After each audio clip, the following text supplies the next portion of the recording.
ان کے معنی میں ہوتا ہے جبکہ اس کا استعمال قول کے ساتھ کیا جائے، جیسے باری تعالیٰ کا فرمان وقال الذین کفروا للذین آمنوا، للذین میں جو لام ہے وہ بمعنی ان ہے، یعنی اس کے معنی ہوں گے وقال الذین کفروا عن الذین آمنوا،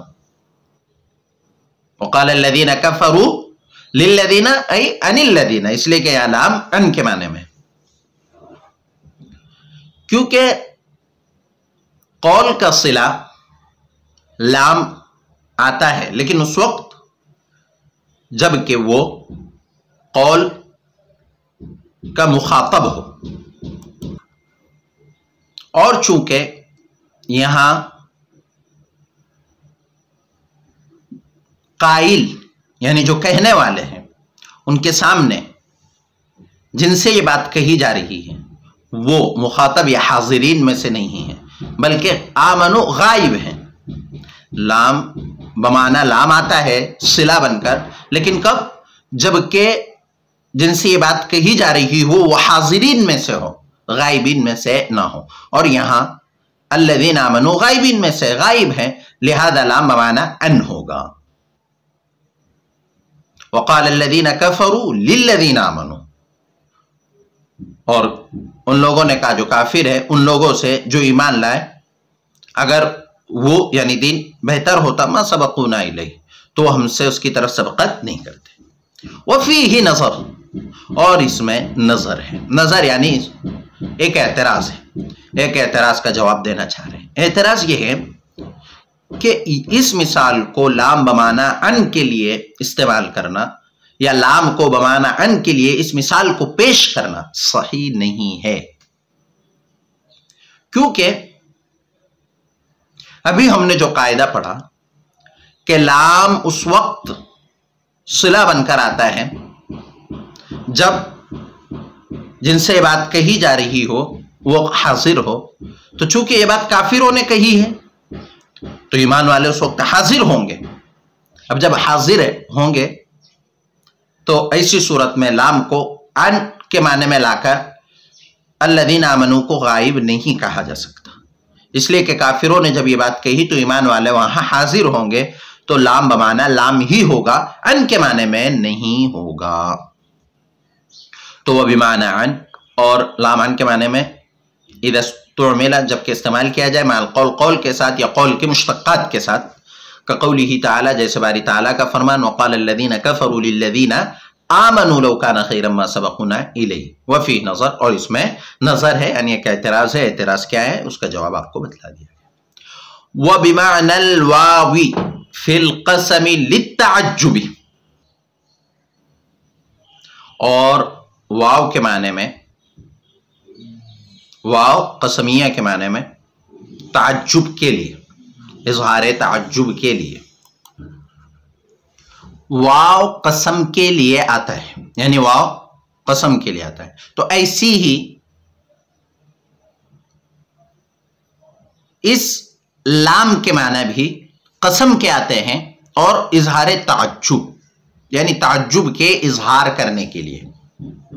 واو لام بمعنی واو برائے قسم، کقول الہدلی جیسے شاعر ہدلی کا قول للہ یبقى علی الایام ذو حید بمشخر به الضیان والآس۔ سب سے پہلے ہم اس کا محل استشہاد جان لیتے ہیں کہ اس شعر کو یہاں کیوں لایا گیا، اس کے بعد ہم ترجمہ اور ترکیب دیکھیں گے۔ محل استشہاد یہ ہے کہ یہاں للہ میں جو لام ہے وہ بمعنی واو قسمیہ برائے تعجب ہے، یعنی یہ جو لام ہے للہ میں اس کے معنی قسم ہے اور تعجب کے اظہار کے لیے، یہ محل استشہاد ہے۔ شعر کا ترجمہ ہے للہ یبقى علی الایام ذو حید، اللہ کی قسم علی الایام یعنی دنوں کے گزرنے پر، تو ترجمہ ہم کریں گے اللہ کی قسم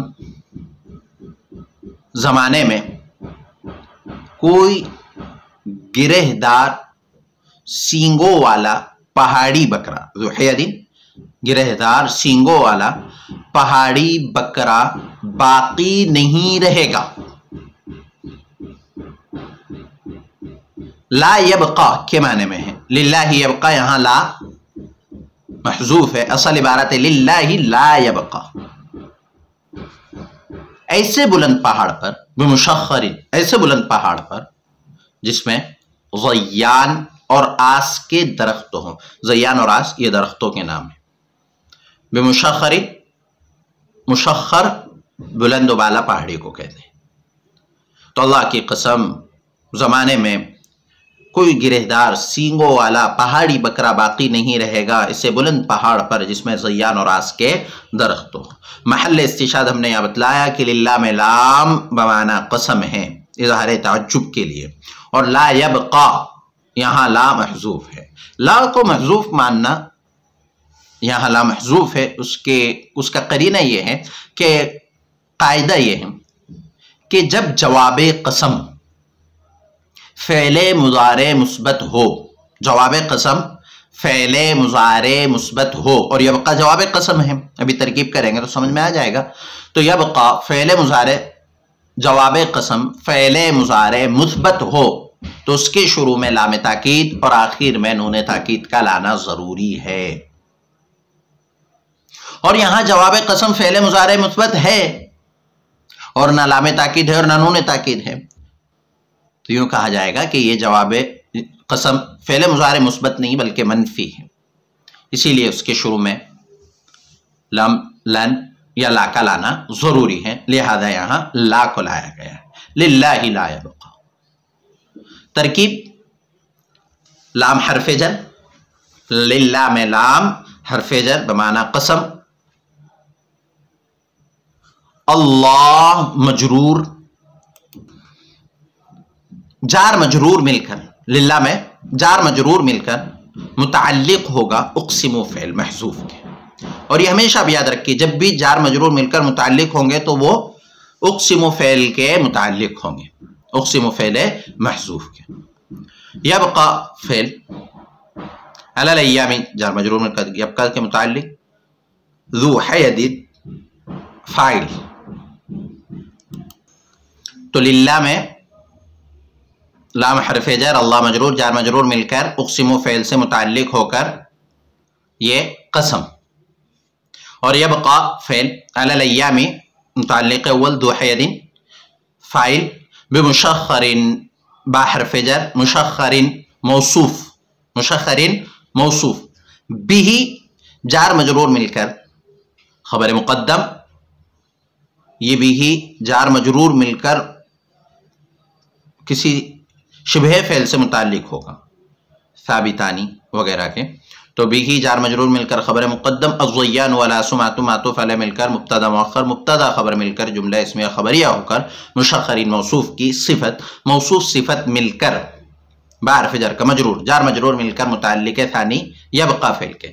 یبقا فعل اپنے فاعل اور دونوں متعلقوں سے مل کر جواب قسم، تو یبقا جواب قسم ہے اور للہ قسم.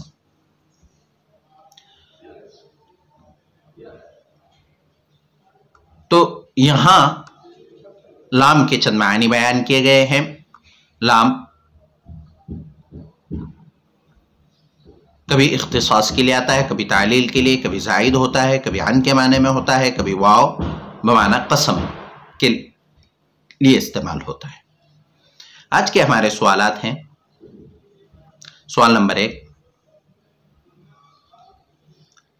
لام کے کتنے معنی ہیں اور کیا کیا مثالوں کے ساتھ بیان کیجیے.